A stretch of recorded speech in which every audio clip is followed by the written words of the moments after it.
is the CEO of Gulf State Analytics and professor at Georgetown University. Mr. Cafiero is joining us live from Washington, D.C. Israel, till yesterday, was saying that there will not be a ground invasion. Now the IDF chief says he's ready for a ground invasion, and additional troops have been moved to Lebanon border. So what has changed? Well, first of all, thank you very much. It's great to be on your program today.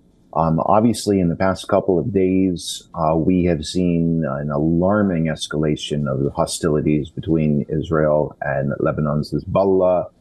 And obviously, this conflict between the two sides that really started on October 8th has entered uncharted territory.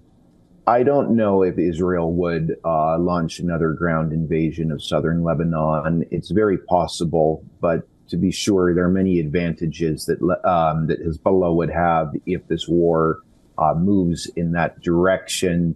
We know that when Israel launched previous invasions of southern Lebanon, it did not end well for the Israelis. And since the 1990s, 2000, and since 2006, Hezbollah has become much more powerful, much more armed.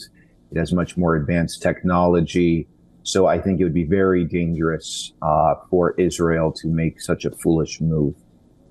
Mr. Cafiero, on one end, you have global leaders calling on both Israel and Hezbollah to exercise some restraint, but none is willing to listen. What's the problem here, in your view?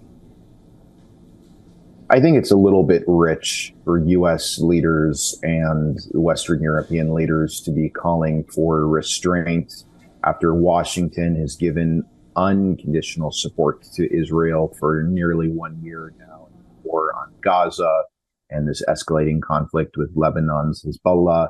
The U.S. always puts out these statements. The Biden administration always putting out statements calling for de-escalation, calling for restraint, voicing its opinion that Israel should do this or do that.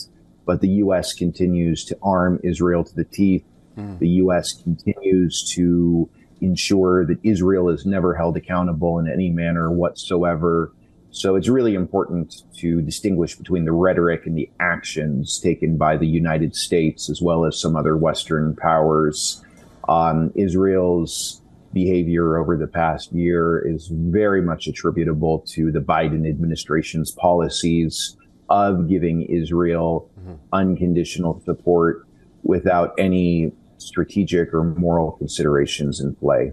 Mr. Cafiero, let's now talk about those rhetorics and the narratives that are being propagated day in, day out. What will be the most obvious and unfortunate consequence if this conflict spills over in the region, turns into a ground war, and ultimately becomes difficult to control? Well, under that scenario, we could be looking at a conflict that becomes multi-continental very quickly. Have to consider how Cyprus, Egypt, Syria, Iraq, many other countries could get dragged into this to a level that they haven't so far. It has potential to be extremely catastrophic with major implications for the global economy. I think sitting here in Washington, obviously a question on my mind and question on the mind of others here is at what point might the U.S. get directly involved in the Middle East's conflicts? I think we need to be pretty clear about something. This is an objective of the Netanyahu government. Yes, there have been so many analysts talking about how Tel Aviv's focus is shifting away from Gaza toward Israel's northern front, toward southern Lebanon. Yes, that's going on, but the Israeli leadership is really looking at something way beyond just northern Israel and southern Lebanon. Their goal is to get the United States to launch military strikes against Iran. That is not something, despite the Israelis threatening to do that since the 1990s for a number of reasons beyond this conversation here, The Israelis have not done that. But what Israel's leadership wants is for the United States to bomb Iran. And I think basically every way in which, every instance in which the tensions and hostilities between Israel and different groups in the axis of resistance ratchet up, there's a higher probability of Israel successfully drawing the United States into these conflicts. The important thing to note, though, is that the U.S. does not want that, and Iran does not want that. Question is whether Israel is going to get the U.S. drawn in despite the Biden administration not wanting that.